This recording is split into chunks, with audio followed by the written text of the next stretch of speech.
नमस्ते दोस्तों, आज मैं आपके लिए फिर एक और वीडियो लेकर आया हूं जो आपके क्लास 12th के लिए बहुत इंपॉर्टेंट है।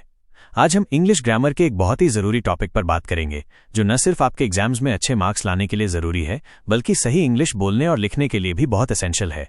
हम बात करेंगे नरेशन की। तो चलिए इस जर्नी को शुरू करते हैं। दोस्तों, एक बहुत ही ज़रूरी बात ध्यान से सुनिए। अगर आपको इस चैप्टर के सभी क्वेश्चंस और आंसर्स की PDF फाइल चाहिए तो वो मेरे टेलीग्राम चैनल पर अवेलेबल है। आप वहां से इस चैप्टर के MCQs और उनके आंसर्स डाउनलोड कर सकते हैं। टेलीग्राम चैनल का लिंक आपको डिस्क्रिप्शन में मिल जाएगा। वीडियो देखने के बाद वहां से PDF जरूर ले लेना, ओके? अब चलिए हम अपने टॉपिक को आगे समझते हैं। Narration, direct and indirect speech. सबसे पहले बात करते हैं नरेशन की, जिसे हिंदी में कथन कहते हैं। ये किसी के द्वारा कही गई बात को रिपोर्ट करने का तरीका है। इमेजिन कीजिए कि आपके दोस्त ने कुछ कहा और अब आप वही बात किसी तीसरे इंसान को बता रहे हैं। आप इसे दो तरीकों से बता सकते हैं। यहीं से नरेशन के दो टाइप्स आते हैं, डायरेक्ट स्पीच और इनडायरेक्ट स्पीच। डायरेक्ट स्पीच में हम किसी व्यक्ति के कहे गए वर्ड्स को बिल्कुल वैसे ही कहते हैं जैसे उसने कहे थे। यहां हम इन वर्ड्स को इन्वर्टेड कॉमास में रखते हैं। जैसे he said I am going to Delhi, यहां हमने उसके एग्जैक्ट वर्ड्स को कोट किया है। इनडायरेक्ट स्पीच में हम किसी व्यक्ति की बात को अपने वर्ड्स में बताते हैं बिना उसके कहे हुए वर्ड्स को कोट किए। यहां इन्वर्टेड कॉमास का इस्तेमाल नहीं होता।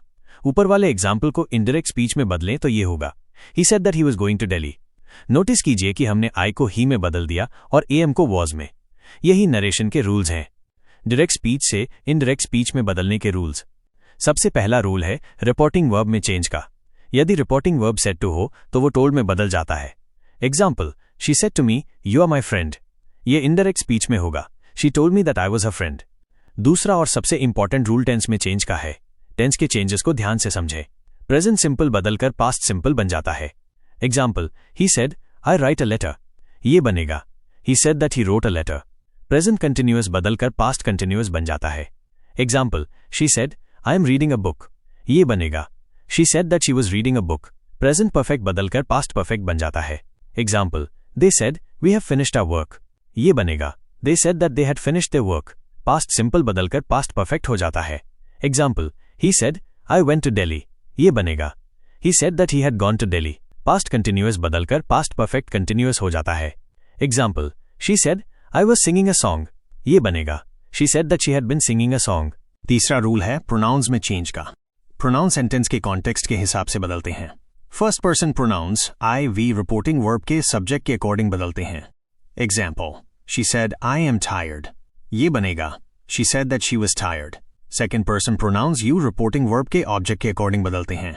Example, he said to her you are a good student, ये बनेगा he told her that she was a good student. Third person pronouns he, she, it, they में कोई चेंज नहीं होता। Example, Ram said he is my brother, ये बनेगा Ram said that he was his brother. चौथा rule है टाइम और place बताने वाले वर्ड्स में चेंज का। Now becomes then, today becomes that day, tomorrow becomes the next day, yesterday becomes the previous day, this becomes that, here becomes there. Narration के special cases. 1. Interrogative sentences, questions. Questions को indirect speech में convert करते समय reporting verb asked, inquired या demanded में बदल जाता है। कंजंक्शंस इफ या वेदर का यूज होता है अगर क्वेश्चन yes no टाइप हो। Example, he said to me are you well, ये बनेगा he asked me if I was well. अगर क्वेश्चन WH वर्ड से शुरू हो, व्हाट, वेयर, व्हेन, ETC, तो वही WH वर्ड कंजंक्शन बन जाता है। Example, she said to him where do you live, ये बनेगा she asked him where he lived. 2. Imperative sentences, commands, requests. इनमें reporting verb ordered, requested, advised, suggested या warned में बदल जाता है। सेंटेंस को टू इन्फिनेटिव का यूज करके जोड़ा जाता है। Example, the teacher said to the students sit down, ये बनेगा the teacher ordered the students to sit down. 3. Universal truths. एक बहुत इंपॉर्टेंट एक्सेप्शन ये है कि अगर डायरेक्ट स्पीच में कोई यूनिवर्सल ट्रूथ, हैबिचुअल फैक्ट या प्रोवर्ब हो तो उसका टेंस इनडायरेक्ट स्पीच में नहीं बदलता। Example, the teacher said the earth revolves around the sun, ये बनेगा the teacher said that the earth revolves around the sun. तो दोस्तों, आज हमने नरेशन के सभी इंपॉर्टेंट रूल्स को डिटेल में समझा। इन रूल्स को याद करके और ज्यादा से ज्यादा प्रैक्टिस करके आप इसे मास्टर कर सकते हैं। नरेशन न सिर्फ आपके एग्जाम्स के लिए बल्कि सही और इफेक्टिव कम्युनिकेशन के लिए भी बहुत इंपॉर्टेंट है। उम्मीद है कि आपको ये चैप्टर अच्छे से समझ आ गया होगा। अगर आपको ये वीडियो पसंद आया हो तो लाइक और शेयर जरूर करें और चैनल को सब्सक्राइब करना न भूलें।